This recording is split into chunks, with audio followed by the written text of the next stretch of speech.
بسم اللہ الرحمن الرحیم الحمد للہ رب العالمین والصلاة والسلام علی سید الانبیاء والمرسلین وعلی آلہ وصحبہ اجمعین وبعد۔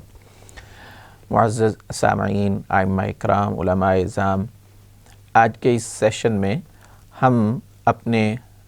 تسلسل کو بڑھاتے ہوئے اسی تسلسل میں گفتگو کریں گے جس تسلسل پہ ہم اصول تفسیر و قواعد پر گفتگو کر رہے تھے۔ آج کا موضوع ہے تفسیر القرآن بالحدیث۔ اس کے اصول اور ضوابط کیا ہیں؟ رسول اللہ صلی اللہ علیہ وسلم کا منہج تفسیر کیا تھا؟ ایک مغالطہ جو عمومی طور پر آج کے نوجوان کے ذہن میں ڈالا گیا ہے یا ذہن میں آتا ہے، وہ یہ ہے یا یہ کہا جاتا ہے کہ قرآن مجید کی تفسیر رسول اللہ صلی اللہ علیہ وسلم نے اس طرح سے نہیں فرمائی جس طرح سے آج تفسیر کی جاتی ہے، یا تفسیر کی کتابیں ہمارے پاس موجود ہیں کہ ایک ایک آیت، اس کا ترجمہ اور اس کی تشریح۔ رسول اللہ صلی اللہ علیہ وسلم نے اصول ہمارے سامنے رکھے ہیں۔ صحابہ اکرام رضوان اللہ علیہم اجمعین جو اس وحی مبین کے اولین مخاطب تھے، ان کے سامنے جس چیز کی ضرورت تھی رسول اللہ صلی اللہ علیہ وسلم نے اس کی وضاحت فرما دی ہے۔ رسول اللہ صلی اللہ علیہ وسلم کی ساری زندگی قرآن مجید ہی کی وضاحت ہے۔ یہ اب انسان کے عقل اور شعور اس پر ہے کہ وہ آپ کی زندگی کی تطبیق قرآن مجید کی آیات پر کیسے کرتا ہے، یا قرآن کو سمجھنے کے لیے رسول اللہ کی زندگی سے کیسے استدلال کرتا ہے۔ چار چیزیں سب سے پہلے میں آپ کے سامنے رکھنا چاہوں گا کہ رسول اللہ صلی اللہ علیہ وسلم کا طریقہ تفسیر کیا تھا۔ ایسا نہیں تھا کہ جیسے آج ہم کہیں پر بیٹھیں یا حلقہ درس میں یا مسجد میں بیٹھ جائیں، وہاں قرآن کی ایک آیت کو پڑھیں، اس کا ترجمہ پڑھیں، پھر اس کی وضاحت ہم کریں، پھر اگلے دن بیٹھیں قرآن کی دوسری آیت پڑھیں، اس کا ترجمہ، اس کی تفسیر آپ کے سامنے رکھیں۔ جس طرح سے آج ہوتا ہے ایسا ہرگز نہیں تھا۔ رسول اللہ صلی اللہ علیہ وسلم کا طریقہ تو تفسیر تھا، وہ کیا تھا؟ اس میں چار چیزیں ہیں۔ پہلی چیز کہ آپ بعض دفعہ، بہت کم اگرچہ یہ ایسا ہوا ہے کہ کوئی واقعہ ذکر فرماتے یا کچھ بیان فرماتے، پھر آپ قرآن کی کوئی آیت تلاوت فرما دیتے تو اور یہ بھی ساتھ بیان کر دیتے کہ یہ اس آیت کی تفسیر ہے، تو گویا نبی کریم صلی اللہ علیہ وسلم کا جو ارشاد ہوتا وہ بعینہ ہی آپ تلاوت بھی فرما دیتے کسی آیت کی، اسی آیت کی وہ تفسیر ہوتا۔ مثال کے طور پر حضور علیہ السلام نے فرمایا کہ قیامت کے دن جو انسان بخل کرتا رہا ہوگا دنیا میں، یعنی جس کو اللہ تعالیٰ نے اپنی جناب سے، اپنی رحمت سے بہت رزق عطا کیا ہوگا، مال و دولت دیا ہوا ہوگا، اس کے باوجود وہ بخل کرتا رہے گا، اللہ کے بندوں پر خرچ نہیں کرے گا، اللہ کی راہ میں خرچ نہیں کرے گا، بے کسوں پر، غریبوں اور یتیموں کی جو ہے وہ اس کا خیال نہیں رکھے گا، تو اور بخل کرے گا اپنے مال میں، قیامت کے دن اس کا مال ایک سانپ کی شکل میں اس کے سامنے ظاہر ہوگا، جس کے دو نقطے ہوں گے۔ وہ اس بخیل انسان کی باچھیں اس کو چیر دے گا، اس کے گلے کا طوق بن جائے گا، اور وہ انسان چیخے گا، چلائے گا کہ تم کون ہو، کیوں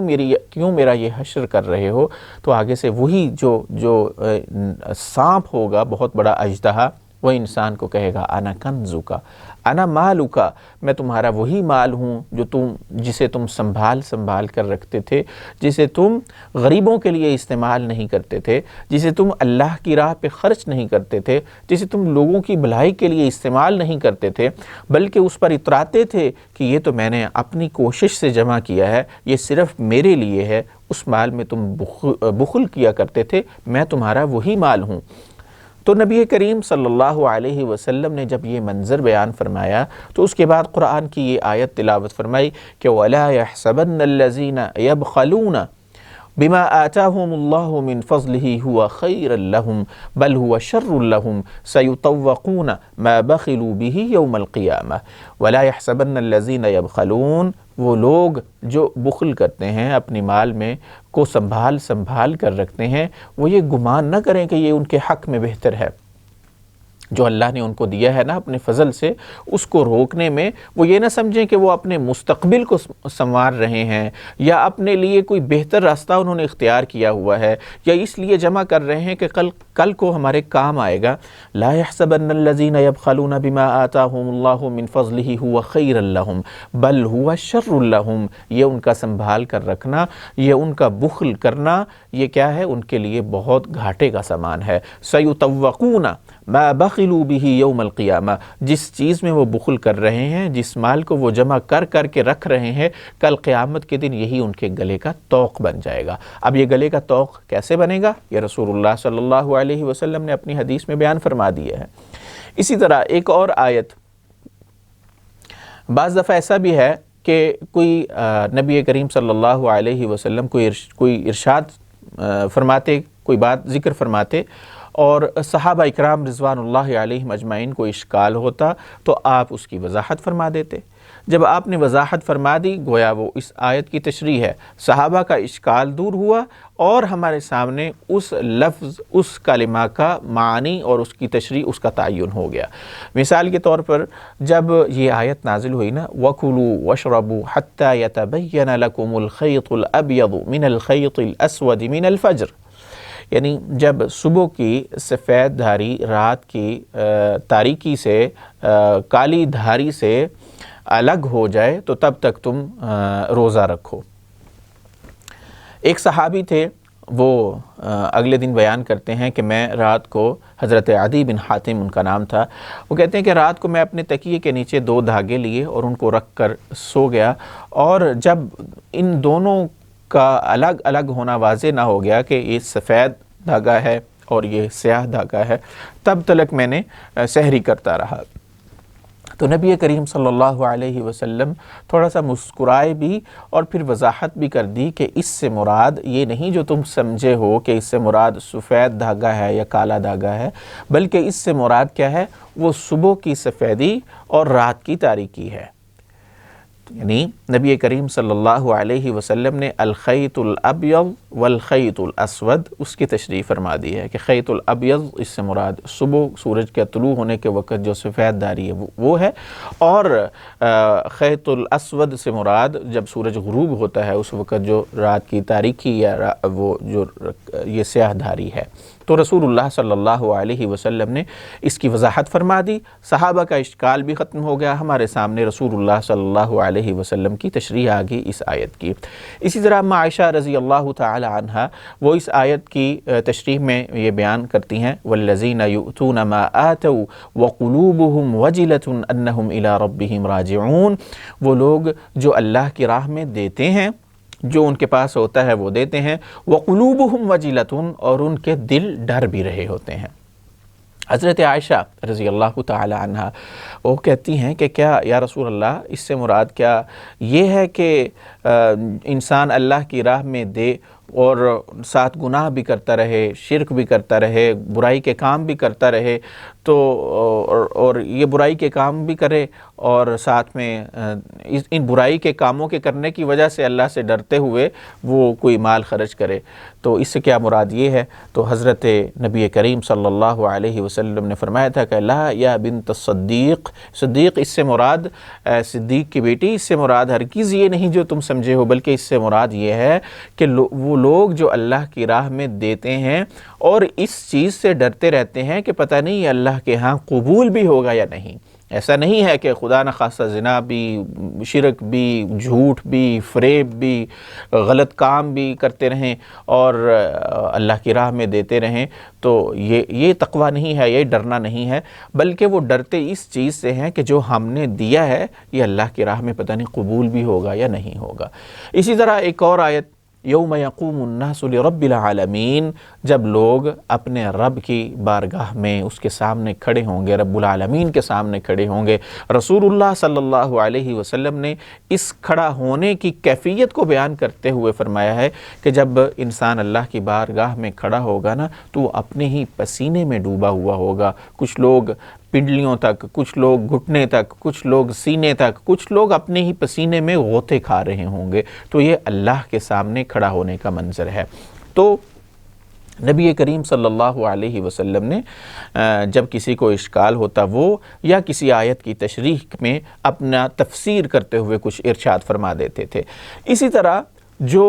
مثال کے طور پر قرآن مجید میں کتنی جگہوں پر یہ ذکر آیا ہے، اقیموا الصلاۃ وآتوا الزکاۃ، نماز قائم کرو، زکوٰۃ ادا کرو، حج کرو، روزے رکھو، شہر رمضان الذی انزل فیہ القرآن، کتب علیکم الصیام، یعنی یہ جو فقہیات یا جو فقہی مسائل ہیں اس سے مراد کیا ہے، اور ان آیات کی تشریح اور توضیح میں نبی کریم صلی اللہ علیہ وسلم کی بے شمار احادیث وہ کتاب الصیام میں، کتاب الصلاۃ میں، کتاب الزکوٰۃ میں موجود ہیں، وہ انہی آیات کی ہی تشریح تو ہیں۔ اسی طرح نبی کریم صلی اللہ علیہ وسلم کی ساری زندگی، نبی کریم صلی اللہ علیہ وسلم کا اور چلنا پھرنا، نبی کریم صلی اللہ علیہ وسلم کا کوئی حکم دینا، کسی کام سے روکنا، کوئی عمل کرنا، کسی کام سے رک جانا، یہ ساری قرآن مجید کی تشریح ہی تو ہے۔ اسی لیے تو اما عائشہ رضی اللہ تعالی عنہا ان سے جب پوچھا گیا کہ نبی کریم صلی اللہ علیہ وسلم کے اخلاق کے بارے میں ہمیں کچھ بتلائیے، تو حضرت عائشہ رضی اللہ تعالی عنہا نے کیا فرمایا تھا؟ کان خلقہ القرآن، کہ آپ کا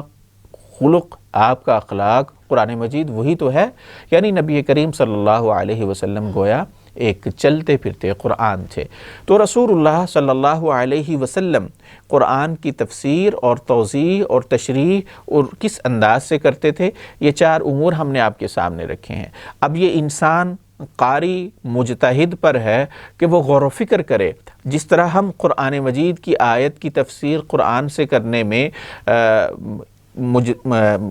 اس چیز کے ہمیں ضرورت ہوتی ہے کہ ہم دیکھیں، غور و فکر کریں کہ اس آیت کی تفسیر کس آیت سے ہمیں ملتی ہے۔ اسی طرح رسول اللہ صلی اللہ علیہ وسلم کی جو احادیث میں ہیں ان میں بھی غور و فکر کریں، تتبع ہو، غور و فکر ہو، تدبر ہو، تو ہم اس نتیجے پر پہنچ سکتے ہیں کہ یہ جو آپ کا ارشاد ہے یہ فلاں آیت کی تشریح ہے، یہ جو آپ کا ارشاد ہے یہ قرآن کی فلاں آیت کی توضیح اور تشریح ہے۔ تو اس طرح سے نبی کریم صلی اللہ علیہ وسلم نے قرآن مجید کی تشریح اور توضیح ہمارے سامنے کچھ کر دی اور کچھ رہنمائی فرما دی کہ ان اصول اور ضوابط پر تم نے قرآن مجید کو سمجھنا ہے اور اس میں غور و فکر کرنا ہے۔ اللہ تعالی ہمیں اسی اسلوب اور منہج پر قرآن کو سمجھنے کی توفیق عطا فرمائے جس اسلوب اور منہج پر رسول اللہ صلی اللہ علیہ وسلم نے بیان کیا، صحابہ اکرام نے جس کو سمجھا اور تابعین نے جس فہم کو اپنایا۔ اگر ہم انہی اصول اور ضوابط پر قرآن کو سمجھنے کی کوشش کریں گے تو وہ دن دور نہیں کہ جب اختلافات بھی ختم ہوں گے اور قرآن پر ہمارا عمل بھی ہوگا، اور جب ہم قرآن پر عمل شروع کر دیں گے تو یہ قرآن ہمارے لیے کتاب ہدایت ہوگا، ہمارے لیے نور ہوگا اور ہمارے لیے زندگی کی راہوں کا تعین کرے گا۔ ان ھذا القرآن یہدی للتی ہی اقوم، اور اس راستے کی طرف ہماری رہنمائی بھی کرے گا جو سیدھا انگلی پکڑ کر ہمیں زندگی گزارنا سکھاتا ہے۔